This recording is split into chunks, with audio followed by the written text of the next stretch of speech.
اچھا ڈاکٹر صاحب، یہ جو کریک ڈاؤن لانچ کیا جا رہا ہے، اس کی فلسفی کیا ہے؟ کیا مقاصد حاصل ہو سکیں گے اس سے؟ اور دوسرا یہ کہ ڈالر کے بارے میں جو بات کی جاتی ہے، ڈالر تمہاری جڑوں میں بیٹھتا جاتا ہے. ہم نے دیکھا 2 دن میں اتنی بڑی تبدیلی ہے، اتنا نیچے آ گیا ڈالر کا ریٹ.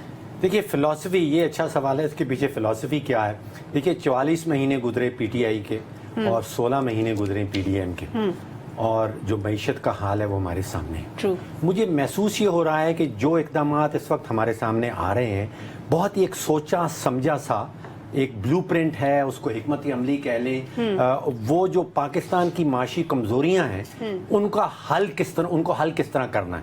تو آپ سمجھیے کہ معاشی بحالی کا ایک بلو پرنٹ سامنے آ رہا ہے. پہلے ہم نے ایس آئی ایف سی دیکھی، وہ ایک کمزوری تھی بیرونی سیکٹر سے، کہ بیرونی سرمایہ کاری پاکستان میں نہیں آ رہی تھی، اور اس کے نتیجے میں ڈالرز کا ہمیشہ شارٹیج رہتی تھی، فقدان رہتا تھا.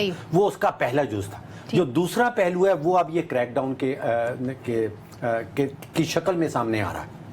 اس میں ہو کیا رہا ہے احتشام صاحب؟ مجھے پتا چلا کہ 4 قسم کی لسٹیں بنی ہیں. ایکسچینج کمپنیاں اس کے اندر انوالوڈ ہیں جو یہ کام کرتی ہیں، جو سٹہ باز ہیں پاکستان کے اندر، جو سمگلرز ہیں جو یہاں سے افغانستان کے بارڈر کو یا ایران کے بارڈر پہ جاتے ہیں، اور چوتھا اس میں وہ لوگ ہیں جو حکومتی افسران اس سارے عمل کے سہولت کاری کرتے ہیں. تو 4 قسم کی لسٹیں ہیں، وہ جو آپ 15 سے 1 تاریخ تک کا ذکر کر رہے ہیں. تو یہاں پہ آبجیکٹو گول یہ ہے کہ پاکستان میں جو 30 سے 40 ارب ڈالر کا فقدان آ جاتا ہے سالانہ، اس کو دور کس طرح کرنا ہے. پہلا پہلو اس کا ایس آئی ایف سی تھا، وہ اسپیشل انویسٹمنٹ فیسیلیٹیشن کونسل، اور دوسرا یہ کریک ڈاؤن ہے. دیکھیے کریک ڈاؤن کی جو اگر آپ فگرز دیکھنا جائیں، کوئی 8 ارب ڈالر افغانستان امپورٹ کرتا ہے، اور اس کے سارے 8 ارب ڈالر کی اس کی امپورٹس ہیں، اور حالانکہ اس کے سارے ریزروز جو ہیں وہ تو سینکشن لگے ہوئے ہیں، وہ تو وہاں پہ فروزن ہے. تو یہ پیسہ کہاں سے آتا ہے؟ یہ سوالات ہیں کہ کہاں سے پیسہ جا رہا ہے افغانستان میں اتنی بڑی تعداد میں جا رہا ہے. کو اب ٹریک کرنا ہے.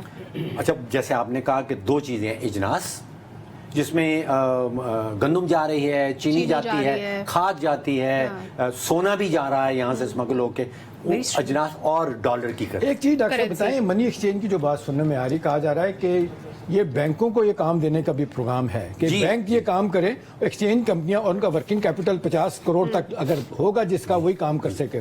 یہ ایسا بھی ہے احتشام صاحب، یہ اسٹیٹ بینک اپنے نئے جو ایکسچینج کمپنیز رولز ہیں ان کو امینڈ کر کے سامنے لا رہا ہے، اور بہت ہی میں سمجھتا ہوں جو دنیا میں چلتا ہے. دیکھیے آپ دنیا میں کسی ملک میں چلے جائیں، آپ جب کرنسی ایکسچینج کے لیے جاتے ہیں تو بینک کے کاؤنٹر میں جاتے ہیں.